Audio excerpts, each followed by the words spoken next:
আসসালামু আলাইকুম রহমতুল্লাহি ওয়া বারাকাতুহু। এজন্য আল্লাহ সুবহানাহু ওয়া তাআলা সূরা আল বাকারার 143 নম্বর আয়াতে আল্লাহ পাক বলছেন, ওয়ামা কানাল্লাহু লিয়ুদিআ ঈমানাকুম ইন্নাল্লাহা বিন-নাসি লারাউফুর রাহিম। ওয়ামা কানাল্লাহু লিয়ুদিআ ঈমানাকুম, আল্লাহ পাক তোমাদের ঈমানকে নষ্ট করতে চান না। এখানে ঈমান শব্দের অর্থ হইল সালাত। সকল মুফাসসিরিনে কেরাম এখানে ঈমান শব্দের অর্থ করেছেন সালাত, অর্থাৎ আল্লাহ পাক সালাতকে ঈমান শব্দ দিয়ে আবার ঈমানকে সালাত শব্দ দিয়ে আল্লাহ পাক কোরআনে কারিমে উল্লেখ করেছেন। এটি আরেকটির সাথে জড়িত। এই জন্য কেউ যদি বলে যে আমি নামাজ না পড়লে অসুবিধা নাই, আমার ঈমান ঠিক আছে, নামাজ তো মাঝে মাঝে হাজিরা দিই, শুক্রবারে হাজিরা দিই, তারপরে ঈদের দিন হাজিরা দিই, শবে বরাতে, শবে কদরে, বিশেষ বিশেষ দিনে তো হাজিরা দিতেছি, আর নামাজ ঠিক মতো না পড়লে কী হবে? ভাই, আমার ঈমান কিন্তু খুব পাকা, ঈমান খুব মজবুত। তো যদি সলাত না থাকে, তো আল্লাহ পাক এখানে এই 143 নম্বর আয়াতে বুঝাতে চাচ্ছেন সলাত নাই, ঈমান নাই, ঈমান নাই, সলাত নাই। আপনার ঈমান আপনি মনে করতেছেন যত মজবুত আছে, ঠিক আছে, কিন্তু আসলে ঈমান নাই।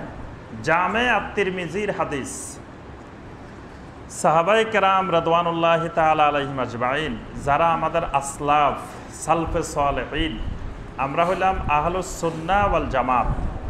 জামাত মানে জামাতে সাহাবা, আহলুল জামা মানে আহলুস সাহাবা। আমরা কোরআনের ব্যাখ্যার ক্ষেত্রে, আমলের ক্ষেত্রে সাহাবায়ে কেরামের ব্যাখ্যাকে অনুসরণ করি, কারণ আল্লাহ পাক বলে দিয়েছেন, ওয়ামাই ইউশাকিকির রাসূলা মিন বাদি মা তাবায়্যানা লাহুল হুদা ওয়া ইয়াত্তাবি গায়রা সাবিলিল মুমিনিন। সূরা আন-নিসার 115 নম্বর আয়াত। আল্লাহ পাক বলতেছেন, ওয়ায়াত্তাবি গায়রা সাবিলিল মুমিনিন, ওয়ায়াত্তাবি গায়রা সাবিলিল মুমিনিন, মুমিনদের রাস্তা ছেড়ে যারা অন্য রাস্তার অনুসরণ করে। এই অন্য রাস্তার অনুসরণ মানে হলো, এখানে মুমিন বলতে সাহাবায়ে কেরাম, সাহাবায়ে কেরামের রাস্তা ছেড়ে যদি অন্য রাস্তার ইত্তেবা করে, নুআল্লিহি মা তাওয়াল্লা ওয়া নুসলিহি জাহান্নাম, তাহলে তার পরিণতি হবে জাহান্নাম। এজন্য তরিকা ধরতে হলে কোন তরিকা ধরতে হবে? তরিকায়ে সাহাবায়ে কেরাম, সাহাবায়ে কেরামের তরিকা ধরতে হবে। সাহাবায়ে কেরামের তরিকার যদি ইত্তেবা করা হয়, তাহলে তারা সরল সঠিক পথে থাকবে। এই জন্য আল্লাহ পাক আরেক আয়াতে বলছেন, যেটা আমরা মাগরিবের সালাতে তেলাওয়াত করেছি, ফাইন আমানু বিমিসলি মা আমানতুম বিহি ফাকাদ ইহতাদাও, যদি তারা ঈমান আনে যেমনভাবে তোমরা ঈমান আনছো। এটা কাকে লক্ষ্য করে বলছেন? সাহাবায়ে কেরাম। হে সাহাবীরা, তোমরা যেরকম ঈমান আনছো, পরবর্তী লোকেরা যদি তোমাদের মতো ঈমান আনে, ফাকাদ ইহতাদাও, তাহলে বুঝতে হবে তারা হেদায়েতের উপরে আছে। আমার আপনার ঈমান যদি সাহাবায়ে কেরামের ঈমানের সাথে মিলে যায়, তাহলে বুঝতে হবে হেদায়েতের উপরে আছে, আর যদি না মিলে বুঝতে হবে হেদায়েতের উপরে নাই। যে সাহাবায়ে কেরাম বেনামাজি ছিলেন, একজন সাহাবী জীবনে এক ওয়াক্ত নামাজ ছেড়ে দিছে, এরকম কোন দলিল প্রমাণ কারো কাছে আছে? সাহাবায়ে কেরাম তো নামাজ ছাড়েন নাই, মুনাফিক পর্যন্ত নামাজ ছাড়ে নাই। কি বলেন? সাহাবায়ে কেরামের যুগে মুমিন তো নামাজ ছাড়া দূরের কথা, একজন মুনাফিকও নামাজ ছাড়ার সাহস করে নাই, কারণ সে যদি নামাজ ছেড়ে দিত তো সে তো ধরা পড়ে যাবে, সেই মুনাফিক। এজন্য মুনাফিক পর্যন্ত নামাজ ছাড়তো না। আর আজকের যুগে আমরা যারা পাক্কা ঈমানদার, যাদের ঈমান খুব মজবুত, তারাও নামাজ ছেড়ে দিই।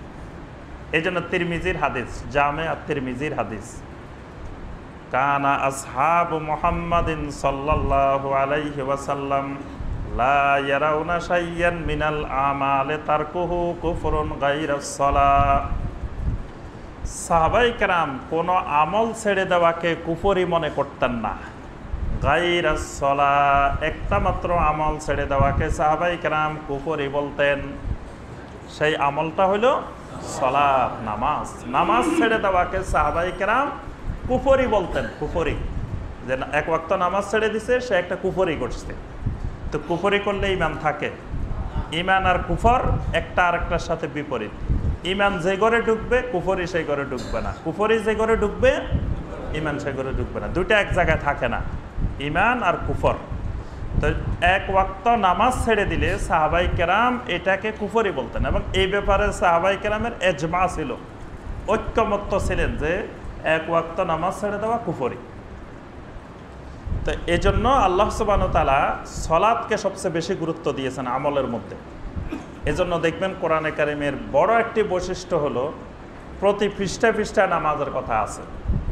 কোরআন তেলাওয়াত করে যাবেন, দেখবেন যে এই কয়েক আয়াত পরেই আল্লাহ পাক সলাতের কথা বলছেন, কয়েক আয়াত পরেই সলাতের কথা বলছেন।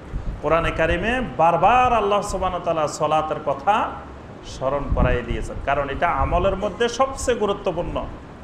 এবং আরো গুরুত্বপূর্ণ, ইন্না আউওয়ালা মা ইউহাসাবু বিহিল আবদু ইয়াউমাল কিয়ামাতি মিন আমালিহি সলাতুহু। নবী সাল্লাল্লাহু আলাইহি ওয়াসাল্লাম বলেন, কিয়ামতের ময়দানে সর্বপ্রথম আমার উম্মত থেকে যেই আমলটির হিসাব নেওয়া হবে সেটা হলো সালাত। কিয়ামতের ময়দানে সর্বপ্রথম হিসাব নেওয়া হবে সালাত। ফা ইন সলুহাত ফাকাদ আফলাহা ওয়া আনজাহা, যদি সালাতের হিসাবটা সঠিক হয়ে যায়, ফাকাদ আফলাহা ওয়া আনজাহা, তাহলে সে সফল হয়ে গেল, কৃতকার্য হয়ে গেল। সুবহানাল্লাহ। ওয়া ইন ফাসাদাত ফাকাদ খাবা ওয়া খাসিরা, যদি নামাজের হিসাবে সালাতের হিসাবে গন্ডগোল হয়ে যায় তাহলে তার সব